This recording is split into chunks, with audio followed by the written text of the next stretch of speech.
Sir அவர்கள் 108 தான் பெற்றிருக்காங்க. இன்னும் அவங்களுக்கு எம்எல்ஏக்கள் தேவை. 10 பேர் வேணும். ஆமா, அவங்க என்ன சார் பண்ணுவாங்க நினைக்கிறீங்க? அடுத்த கட்டமா யாருக்கு சார்? சில திமுக கூட்டணி இருக்கிறவங்களுக்கு கூட ஆதரவு கேட்கக்கூடிய வாய்ப்புகள் இருக்குன்னு சொல்ல ஆதரவு கேட்டிருக்காங்க. கேட்க வரவே மாட்டாங்க, நெருங்கவே மாட்டாங்க.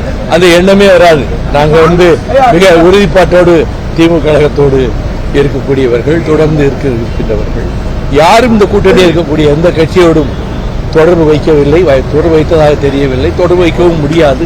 யாரும் இதிலே இருந்து அசைகின்ற யாரும் எந்த கட்சியும் இந்த கூட்டணியிலே இல்லை.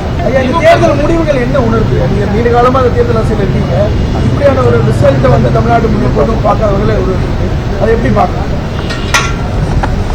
மக்கள் தீர்ப்பு என்பது ஏற்று மதிக்கப்பட வேண்டிய ஒரு ஜனநாயகத்தில், அவ்வளவுதான். ஆனால் திராவிட முன்னேற்ற கழகம் அரும்பெரும் சாதனைகள் ஆட்சி காலத்திலே நிகழ்த்தி இருக்கிறது. அவற்றை தொடர வேண்டிய கடமை ஒருவேளை அரசு அமைக்கின்ற கட்சிக்கு இருப்பதால் அவர்கள் தொடர்வார்களா என்பதும் தொடர வேண்டும் என்பதும் என்னுடைய கருத்தான்.